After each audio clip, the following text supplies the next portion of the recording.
Bonjour et bienvenue à l'Église M ce matin. Bienvenue à vous, membres de la communauté. Bienvenue également à celles et ceux qui nous ont découverts dans cette période de confinement par la chaîne YouTube. Nous sommes heureux de vivre ensemble ce rendez-vous qui, malgré ce confinement, nous permet de rester connectés. Connectés chez soi, mais connectés ensemble dans ce culte que nous vivons. À travers ce que nous voulons vivre ce matin, notre désir est d'honorer notre Seigneur pour qui il est. Je vous invite à la lecture de quelques versets dans le psaume 96, les versets 1 à 7. Chantez à l'Éternel un cantique nouveau. Chantez à l'Éternel, vous tous, habitants de la terre.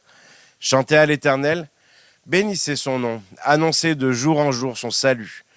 Racontez parmi les nations sa gloire, parmi tous les peuples ses merveilles. Car l'Éternel est grand et très digne de louange. L'Éternel a fait les cieux, la splendeur et la magnificence sont devant sa face. La gloire et la majesté sont dans son sanctuaire. Famille des peuples, rendez à l'Éternel gloire et honneur, rendez à l'Éternel gloire pour son nom. Nous voulons, dans le temps de louange, proclamer que notre Seigneur est grand. Notre Seigneur est le seul digne de recevoir notre louange. Il est le seul digne de recevoir notre adoration.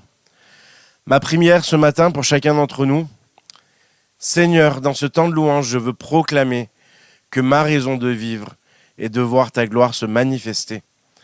Que cette gloire qui nous est donnée se manifeste en nous, qu'elle brille en chacun de nous et qu'elle rayonne au travers de nous.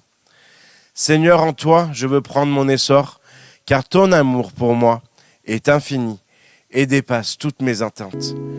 Soyez bénis, les amis, dans ces temps de louange.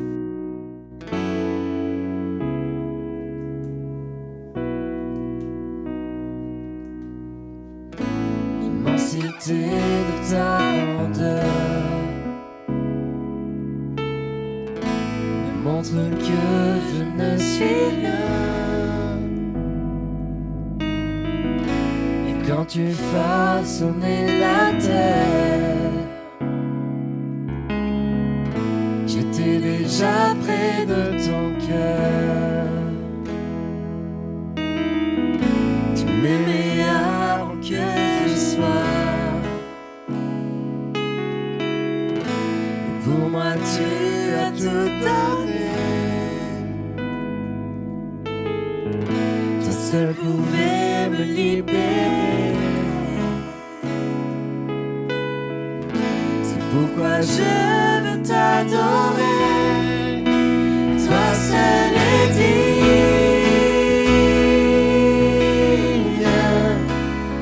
de recevoir louange et gloire. L'éternité, toi seul est digne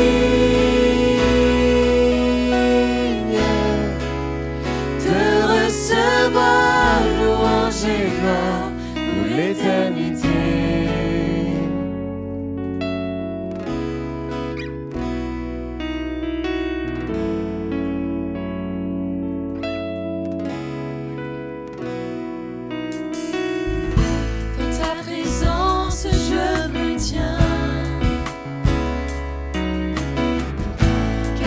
Ce dont j'ai besoin,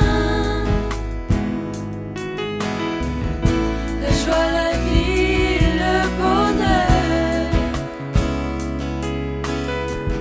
sont dans tes paris, mon sauveur. Toi seul est digne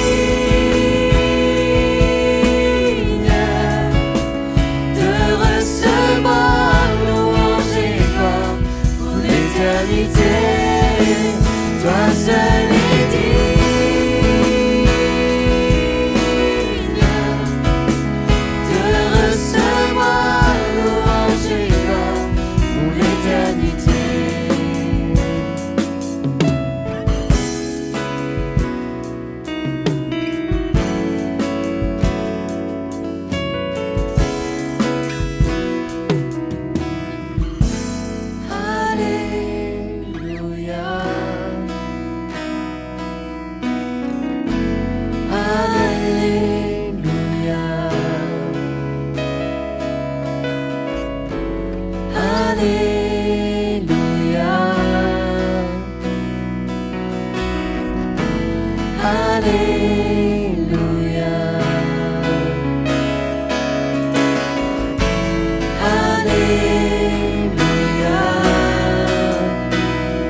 ton cœur, c'est ce que je désire.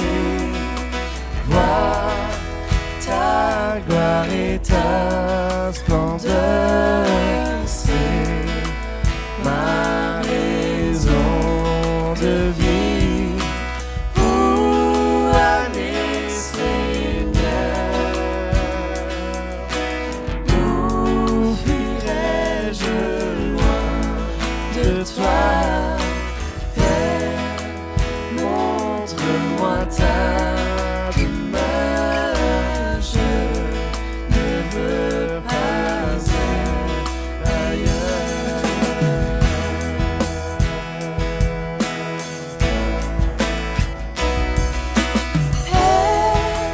Être près de ton cœur, c'est ce que je désire. Voir ta gloire et ta splendeur, c'est ma raison de vie. Où aller, Seigneur? Où fuirai-je loin de toi? Père, montre-moi ta demeure. Je ne veux pas être ailleurs.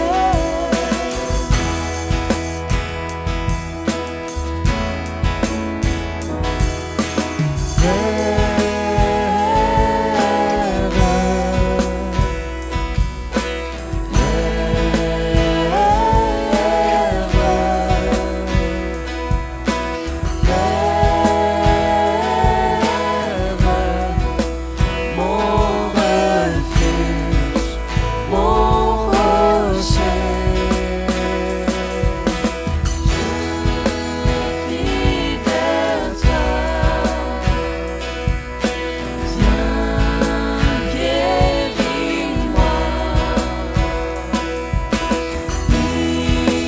inonde-moi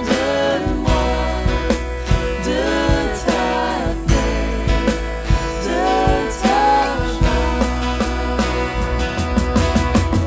Où aller, Seigneur?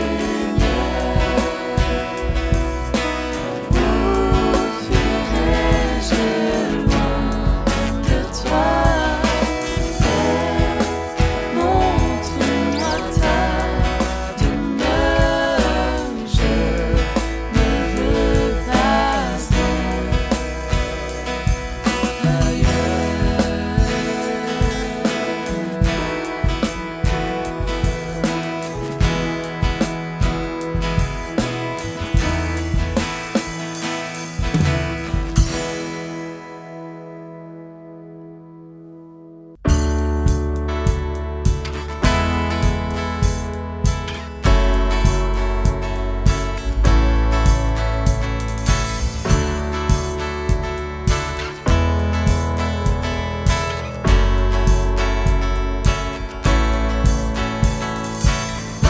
Je m'éveille car je sais qu'avec toi tous mes rêves ont un sens. Je veux vivre ma vie pour toi. J'ai pris ma décision. Tu me relèves, tu me montres tes merveilles. À jamais jeune dans ton amour, car tu m'as libéré. Oh Dieu, aucun moment n'est perdu. Vois le soleil percer les ténèbres, noir et blanc, maintenant se change en couleur. Mon sauveur, oui tu fais toutes choses nouvelles.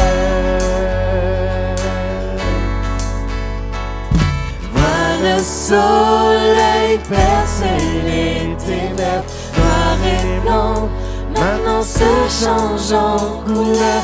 Mon sauveur, oui tu fais toutes choses nouvelles. Maintenant je vis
et tu fais toutes choses nouvelles.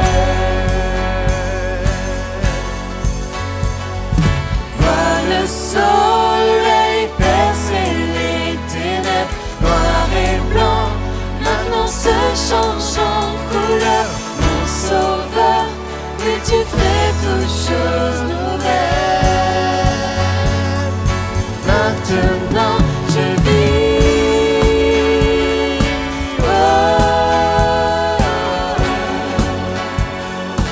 maintenant je vis,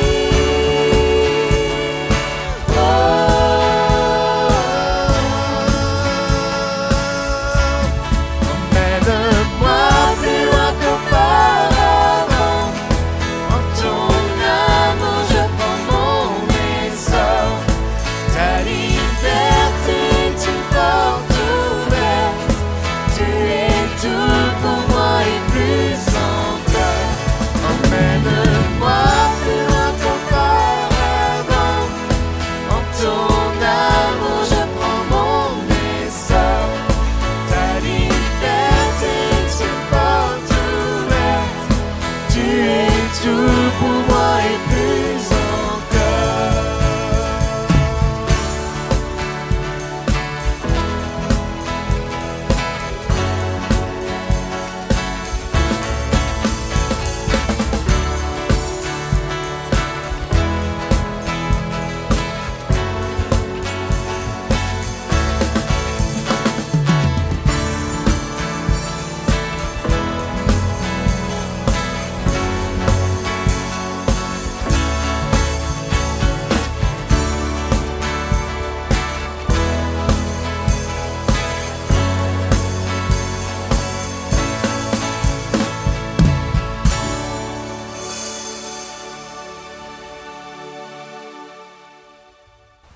Bonjour et merci à l'équipe de louange de nous avoir entraînés dans cette louange, de nous avoir aidés à rendre gloire à Dieu, à nous approcher un peu plus de Dieu.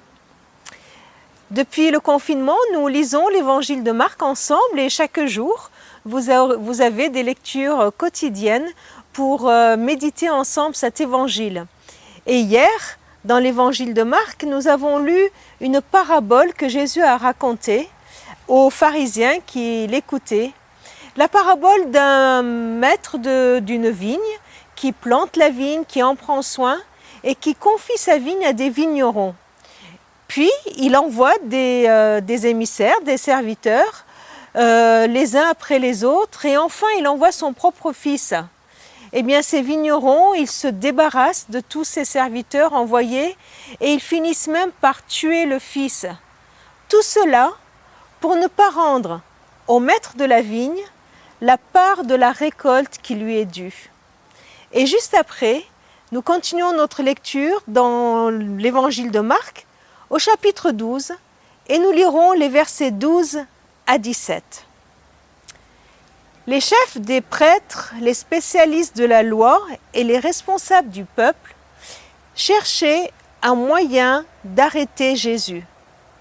Mais ils avaient peur de la réaction de la foule. En effet, ils avaient bien compris que c'était eux que Jésus visait par cette parabole. Ils le laissèrent donc et se retirèrent.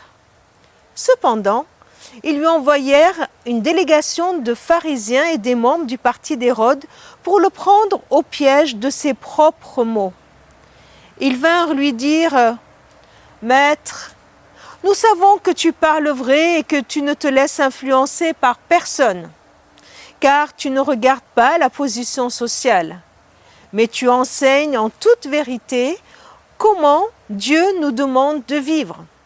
Dis-nous, avons-nous le droit de payer des impôts à César?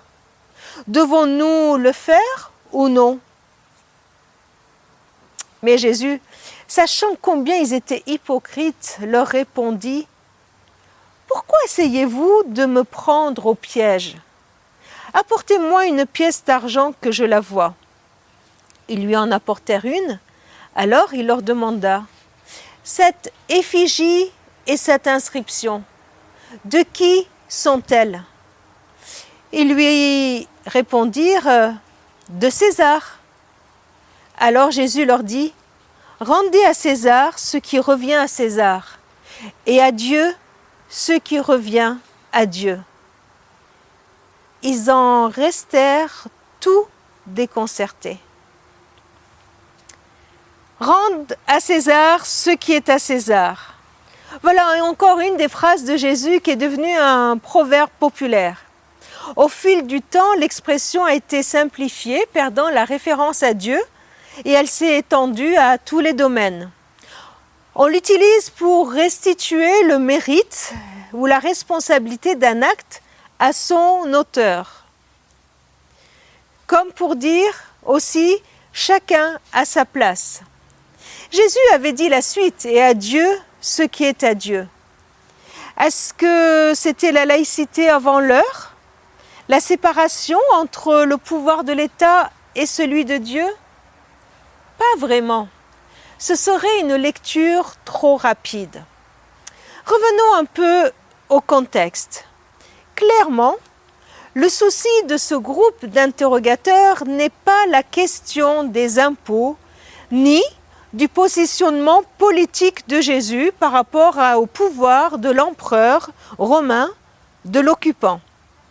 La parabole de la vigne, franchement, ne leur avait pas plu. Ils avaient très bien compris que Jésus parlait d'eux qui ne veulent pas rendre la part de récolte qui revient au maître. Et le verset 12 que nous venons de lire est très explicite. Ils cherchent une excuse pour faire mourir Jésus. Il lui pose cette question juste pour le prendre à ses mots, pour lui tendre un piège. En effet, tout au long de l'évangile de Marc, l'auteur nous montre cette tension qui monte entre les chefs religieux qui tiennent à leur place, à leur pouvoir sur le peuple, et Jésus, qui devient de plus en plus populaire et par surcroît dérangeant.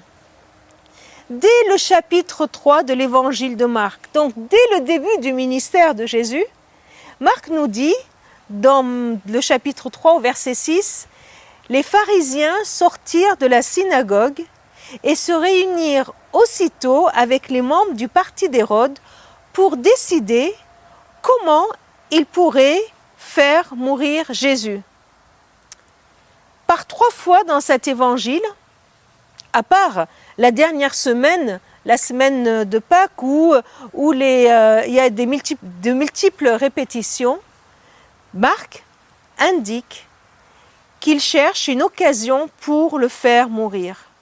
Autant de fois, 3 fois, que Jésus, lui, a annoncé d'avance à ses disciples qu'il sera arrêté, jugé, mis à mort, et que le 3e jour, il reviendrait à la vie. Par 3 fois également, il est mention qu'ils sont venus lui poser des questions juste pour lui tendre un piège, pour avoir une excuse pour le faire arrêter, condamner et exécuter. On lui a reproché de ne pas être fidèle à la loi, et donc à Dieu, en osant par exemple guérir le jour du sabbat. On a essayé de le piéger toujours en s'appuyant sur soi-disant l'observance de la loi, avec des questions sur, par exemple, peut-on répudier sa femme? De quelle autorité tu fais ceci, cela? Et ici, faut-il payer des impôts à l'occupant? Ils sont même venus lui demander de faire un signe pour prouver qui il est, comme s'ils n'en avaient pas eu suffisamment. Jésus est donc attaqué, piégé sur ce qu'il fait, dans sa fidélité à Dieu, sur ce qu'il est-ce qu'il prétendrait être Dieu? Et sur ce qu'il pense, son positionnement par rapport aux Romains. Ici, cette question sur l'impôt, sur l'impôt, le piège, il est vraiment grossier. César, c'est le titre de l'empereur romain, l'image de l'envahisseur avec ses dieux, ses coutumes et ses impôts. Payer l'impôt romain reviendrait à reconnaître la légitimité et l'autorité de l'occupant, alors que pour eux, la seule loi applicable est la Torah. Si Jésus dit oui, on le prendrait pour un collaborateur, un infidèle à la loi juive, alors qui serait discrédité et rejeté. Et si Jésus dit non, eh bien, il le dénoncerait aussitôt à l'autorité romaine en tant que rebelle, incitant le peuple à la révolte. Comment Jésus va répondre sans tomber dans ce piège? Il demande une pièce. Tiens, ils en sortent une. C'est qu'ils en avaient une pas trop loin, peut-être même dans leur poche. Ils utilisent donc cette pièce de monnaie. Avec elle, en l'utilisant, ils participent bien à la vie économique du pays, même si pour les besoins religieux, pour le temple, une autre monnaie était utilisée. Jésus pose alors une autre question. Quelle image, quelle inscription voyez-vous? La réponse est sans équivoque, César. En effet, chaque denier portait l'effigie de Tibère César et une inscription latine signifiant Tibère César, fils du divin Auguste. La monnaie était considérée comme appartenant à César, un peu comme nos billets qui sont la propriété de la Banque de France. Rendez donc à César ce qui est à César. Voilà la réponse de Jésus. Mais que veut-il dire par là? Jésus ne leur demande ni de se retirer de la vie sociétale, ni de la rejeter. Rendre à César ce qui est à César, c'est-à-dire cette pièce, est tout simplement une façon de participer à l'action de l'État par l'impôt. Dans tout l'enseignement de la Bible, nous ne voyons pas d'opposition entre Dieu et l'État. Paul reprend ce thème dans l'Épître aux Romains, quand il adresse cette lettre aux chrétiens de Rome, capitale de cet empire. Eh bien, au chapitre 13, il dit « Chacun doit se soumettre aux autorités qui exercent le pouvoir. » Pourquoi? Il continue en précisant « Car toute autorité vient de Dieu, elles qui existent ont été établies par lui. » Comment comprendre cela? Comment comprendre cette idée que toute autorité est établie par Dieu? Eh bien, Paul l'explique tout simplement sur un point précis. Au verset 4, il dit « Cette autorité est au service de Dieu pour t'encourager à faire le bien, mais si tu fais le mal, crains-la, car elle a le pouvoir de punir. » L'État, dans ce texte, a pour charge de punir le méchant et de faire régner l'ordre. Cette autorité, il a cette autorité de le faire et cette autorité lui vient de Dieu.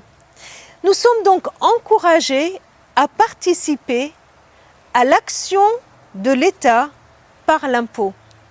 Participer à l'action de l'État pour le bien de notre pays, pour la paix, pour la justice sociale, pour l'équité. Même en temps de déportation, alors que le peuple de Dieu était bien loin de ses terres, Dieu envoie le prophète Jérémie pour donner un message à son peuple. Et au Jérémie, chapitre 29, verset 7, il est dit « Cherchez à rendre prospère la ville où le Seigneur vous a fait déporter. Priez et priez-le pour elle, car plus elle sera prospère, plus vous le serez vous-même. » L'action du chrétien doit être pour le bien de la ville. Dans ces temps compliqués que nous vivons, c'est une exhortation aussi que nous pouvons recevoir de la part de Dieu. Agir, aider l'État pour agir pour le bien de la ville. Priez pour cette autorité, pour qu'elle puisse avoir la sagesse de nous diriger pour le bien de ses citoyens.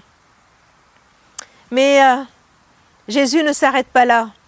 Rendez à César ce qui est à César, c'est-à-dire cette pièce, mais il continue en disant « Rendez à Dieu ce qui revient à Dieu ». Les autres auraient voulu piéger Jésus dans cette alternative, Dieu ou César. Ils mettent Dieu et César sur un plan d'égalité. Mais quand Jésus rajoute « Rendez à Dieu ce qui est à Dieu », Jésus est en train de souligner qu'il n'y a aucune mesure entre Dieu et César. Mais comme on l'a déjà dit, le problème de nos chers pharisiens n'est pas vraiment la question fiscale. Leur problème n'est pas leur relation avec l'État romain, mais bien plus leur relation à Dieu. Vous avez remarqué comment ils ont commencé leur discours? Ils viennent avec des flatteries. Quand nous cherchons une excuse pour nous débarrasser de Jésus, de son influence dans notre vie, alors on vient lui parler comme en vérité. « Ah Jésus, toi qui dis la vérité, toi tu n'as peur de personne, toi tu ne te laisses influencer par personne, toi tu enseignes bien la vérité sur ce qui plaît à Dieu. » Ah vraiment? Vraiment? Alors pourquoi vous ne rendez pas à Dieu ce qui est à Dieu? Cette attitude, je trouve que c'est un avertissement aussi pour chacun de nous. Attention quand de ma bouche, je loue Dieu, comme on l'a fait juste par les chants là, quand je loue Dieu par ma bouche, est-ce que ces chants sortent uniquement de mes lèvres ou de tout mon cœur? Est-ce que j'ai l'intention, en venant louer Dieu, de juger Dieu, de le critiquer, ou alors juste de lui rendre ce qui lui est dû? Rendez à Dieu ce qui revient à Dieu. Qu'avons-nous à rendre à Dieu? Qu'est-ce qui lui revient? Ce que nous avons à rendre à Dieu, ce sont toutes ces phrases dans la Bible qui commencent par « à toi soit ». Rendons au Seigneur, à toi soit. Cela est devenu une des doxologies qui proclame ce que nous devons rendre à Dieu. On va prendre quelques exemples. Rendez à Dieu gloire et honneur pour son nom, pour qui il est. Rendre hommage à Dieu, c'est reconnaître qui il est, le seul souverain, source de tout bien. Déclarer qui il est. Donnez-lui le mérite pour qui il est. Il est saint, il est parfait, il est grand, il est majestueux, il est souverain. Comment lui rendre gloire et honneur? Oui, en l'adorant, en acceptant de lever les mains ou de nous mettre à genoux, en acceptant de reconnaître qui il est, sa majesté, en l'adorant de tout notre cœur, de tout notre être, de toute notre volonté. Avant toute chose, avant de commencer notre journée, avant d'ouvrir la bouche pour prier, avant de commencer un culte, de l'adorer, lui. Rendons-lui gloire et honneur par notre adoration. Un deuxième point que je voudrais souligner, ce sont toutes ces phrases qui disent « À lui soit la puissance et le règne ». Si nous reconnaissons, si nous croyons que Dieu est tout-puissant, alors faisons-lui confiance. Rendons-lui la puissance et le règne par notre confiance, en marquant une confiance absolue. Si nous reconnaissons son règne, alors arrêtons de discuter avec lui. Arrêtons de discuter avec lui sur ce qu'il fait ou ce qu'il ne fait pas, comment il dirige notre vie ou comment il ne le fait pas, et pourquoi ceci et pourquoi cela. Oh Seigneur, t'es sûr que c'est la meilleure chose que tu pouvais faire dans ma vie? Mais Seigneur, mais t'étais où quand telle chose m'est arrivée, etc. Vous voyez, toutes ces discussions que nous avons avec lui, qui marquent juste qu'on ne lui rend pas la puissance et le règne. À lui soit la puissance et le règne. Rendons-lui puissance et règne. Comment? En acceptant de nous soumettre à lui. C'est par notre soumission que nous lui rendons puissance et règne. Un troisième aspect, à lui soit la grâce, la miséricorde et le pardon. Puisons en lui l'amour inconditionnel. L'amour inconditionnel qui est pour tous les êtres humains, qu'ils soient dans toutes circonstances, amour inconditionnel. Son pardon, sa miséricorde est illimitée. Il n'y aura pas un moment où il en aura assez de nous pardonner, où il sera épuisé de le faire. Son pardon est illimité. Alors rendons-lui grâce. Rendons-lui pour l'amour et le pardon qu'il a envers nous, en nous approchant de lui dans la liberté totale.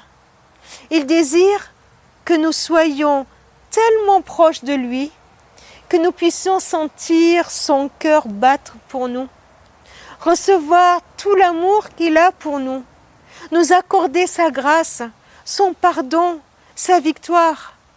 Alors, à lui, soit grâce, amour et pardon par notre communion avec lui. Enfin, un dernier point que j'aimerais souligner. S'il faut rendre à César ce qui porte l'image de César, que doit-on rendre à Dieu qui porte son image?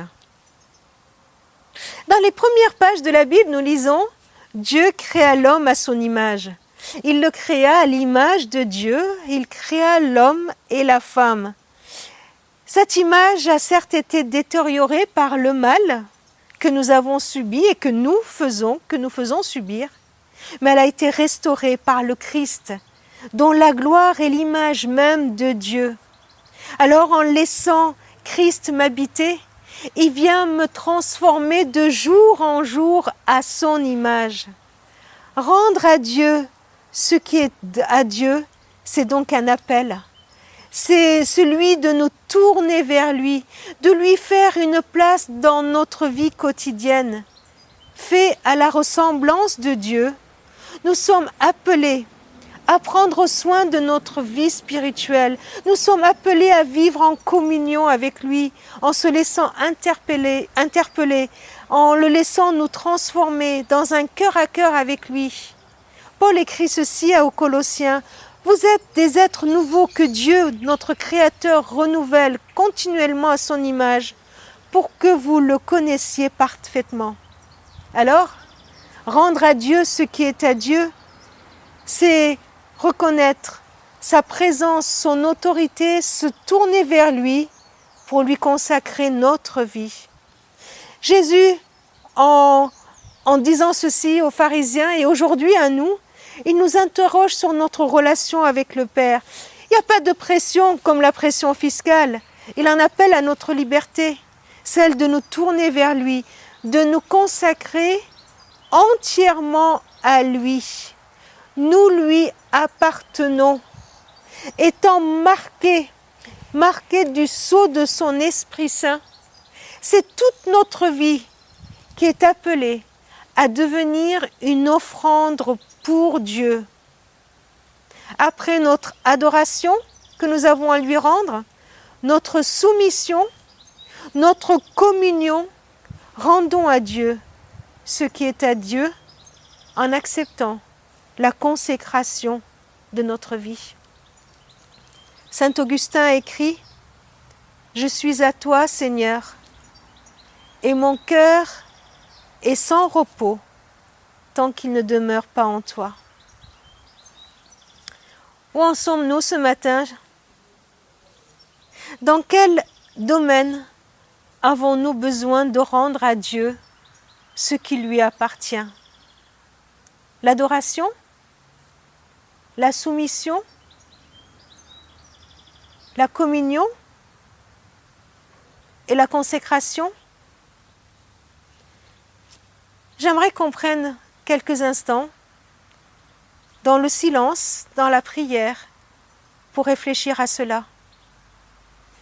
Quand je m'approche de Dieu et que je lui dis « Seigneur, à toi soit l'honneur, la gloire, à toi soit le règne, la puissance, à toi soit l'amour, le pardon, la grâce », que je puisse dire aussi « À toi, Seigneur, mon adoration, ma soumission, ma communion, ma consécration. » Prenons le temps de prier et d'accepter de rendre à Dieu ce qui est à Dieu.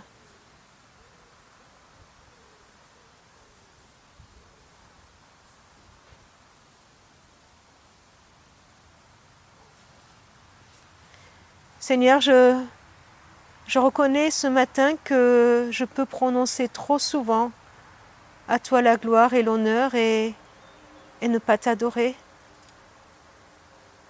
Je peux dire à toi le règne, la puissance et la gloire et ne pas accepter ma soumission.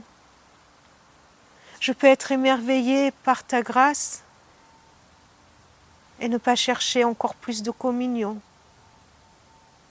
Je peux être heureuse que tu me transformes à ton image, que je sois créée à ton image, sans accepter de te consacrer ma vie. Seigneur, je te demande pardon pour toutes les fois où comme ces pharisiens, je peux venir avec de jolis mots, sans te rendre ce qui est à toi. Seigneur, ce matin, je veux venir à toi et je veux rien garder de ce qui est à toi. Je veux te rendre, Seigneur, ce qui te revient à toi. Je veux te rendre ta part. Alors, Seigneur, je veux accepter de t'adorer de tout mon cœur. Je veux accepter, Seigneur, ma soumission à toi. Je te remets ma soumission. Je suis à genoux, Seigneur, devant toi et accepte ton autorité sur ma vie, sur tout ce qui se passe dans ce monde, sur notre Église, sur ma famille, sur tout ce qu'on entend autour de nous. J'accepte, Seigneur, ton autorité et je veux être soumise à ton autorité. Je ne veux pas discuter ce que tu dis. Seigneur, je veux chercher à être encore plus en communion avec toi, ne pas me contenter d'être heureuse de ton pardon et de ton amour, mais d'être tout proche de toi. Seigneur, je veux te consacrer ma vie. Je veux te consacrer chaque minute de ma vie. Je veux te consacrer mes pensées, mes ressentis. Je veux te consacrer ce que je suis et ce que je fais. Parce que Seigneur, toi seul est digne de recevoir l'honneur, la gloire et nos vies. En ton nom, Seigneur. Amen.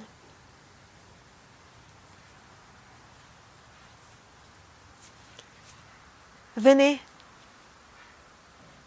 ensemble, contemplons la croix. Ensemble, contemplons cette croix où la gloire de Dieu est révélée. À cette croix, Jésus a prouvé son amour en pardonnant, en donnant sa vie. Jésus a prouvé sa puissance, sa seigneurie, en triomphant de la mort, en remportant la victoire. Il a ouvert ses bras pour nous attirer à lui. Il nous attend. Rendons-lui ce qui est déjà à lui. Rendons-lui nos vies. Il nous a acquis un grand prix. Alors, donnons-lui notre vie, notre adoration, notre soumission, notre communion et notre consécration. Prenons ce pain, partageons-le. C'est son corps qui a été brisé pour nous. Prenons ce vin, ce jus de raisin, et c'est son sang qui a coulé pour nous. Prenons-le, c'est le cadeau qu'il nous donne. Et en le prenant, rendons-lui ce qui est à lui, en chantant ce chant d'adoration.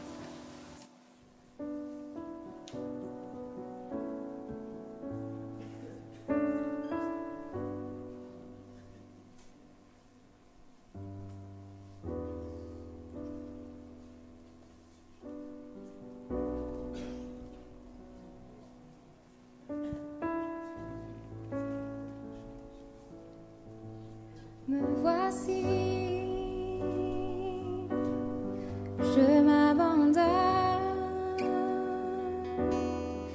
premier des pécheurs et dernier des hommes, né de la poussière, aimé d'un roi, le roi de l'univers. Aimé de toi,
cœur pour lequel ton cœur dut s'arrêter.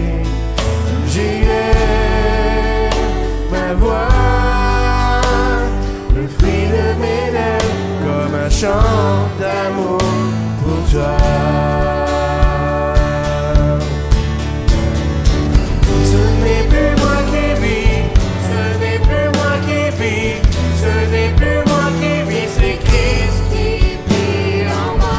Ce n'est plus moi qui vis, ce n'est plus moi qui vis, ce n'est plus moi qui vis, c'est Christ qui vit en moi. Ce n'est plus moi qui vis, ce n'est plus moi qui vis, ce n'est plus moi qui vis, c'est Christ qui vit en moi. Ce n'est plus moi qui vis, ce n'est plus moi qui vis, ce n'est plus moi qui vis, c'est Christ qui vit en moi. Et j'élève les mains pour lesquelles tes mains furent transpercées. J'élève mon cœur pour lequel le cœur dut s'arrêter. J'élève ma voix, le fruit de mes lèvres, comme un chant d'amour pour toi. Avant de chanter ensemble ce dernier chant de notre culte, je vous invite à lire quelques versets qui se trouvent dans le livre de Nombres, chapitre 6, à partir du verset 22. L'Éternel parla à Moïse et il dit « Parle à Aaron et à ses fils et dis-leur, vous bénirez ainsi les enfants d'Israël et vous leur direz que l'Éternel te bénisse et qu'il te garde, que l'Éternel fasse luire sa face sur toi et qu'il t'accorde sa grâce, que l'Éternel tourne sa face vers toi et qu'il te donne la paix. C'est ainsi qu'ils mettront mon nom sur les enfants d'Israël et je les bénirai. » Alors on veut vous laisser cette bénédiction pour vous, membres de l'Église LEM, pour vous aussi qui nous regardez à travers vos écrans. Cette bénédiction est pour chacun d'entre nous. Et si vous êtes saisis de la part de Dieu, si vous êtes d'accord de recevoir la bénédiction de Dieu, vous pouvez avec nous prendre ces refrains en chantant « Amen ». Soyez bénis et très belle semaine.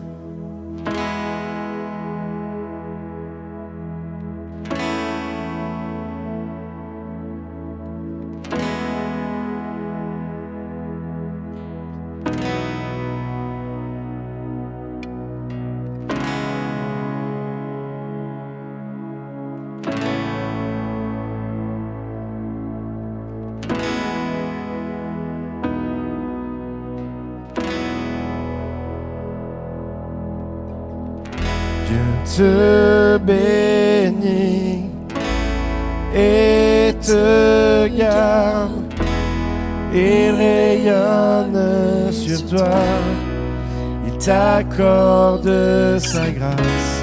Ton Dieu se tourne vers toi, te donne paix.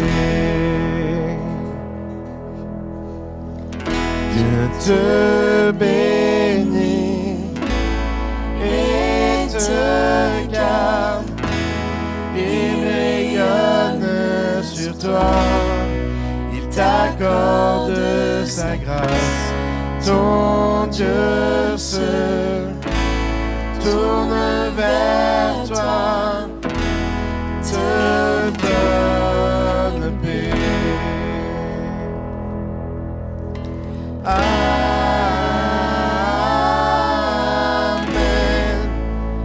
amen, amen,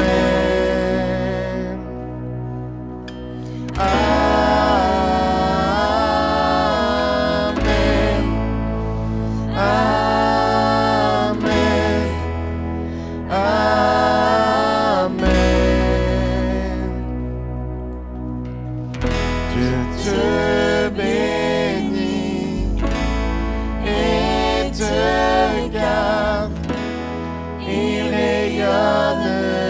toi. Il t'accorde sa grâce. Ton Dieu se tourne vers toi, te donne paix.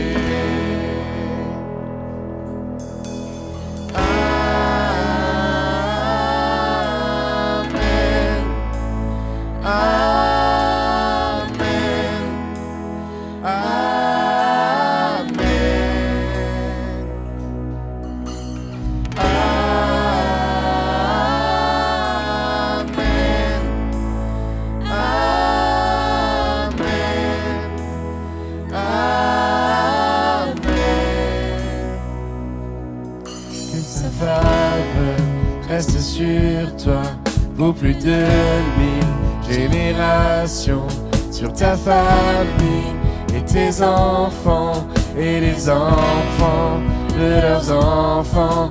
Que sa faveur reste sur toi pour plus de 1000 générations, sur ta famille et tes enfants et les enfants de leurs enfants. Que sa présence t'environne, là avec toi, à tes côtés, qu'elle inonde et t'entoure. Il est pour toi, il est pour toi, dès le matin jusqu'au coucher, à chaque pas, veillant sur toi, dans les larmes et dans la joie. Il est pour toi, il est pour toi. Amen. Amen. Amen.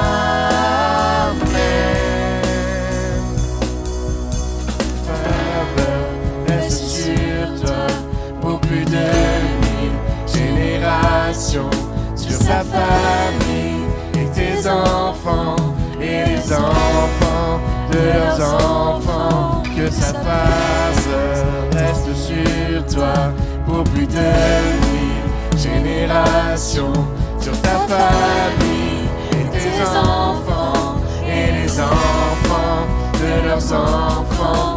Que sa présence t'environne, là avec toi, à tes côtés, qu'elle t'inonde et t'entoure. Il est pour toi, il est pour toi, dès le matin jusqu'au coucher, à chaque pas, veillant sur toi, dans les larmes et dans la joie. Il est pour toi,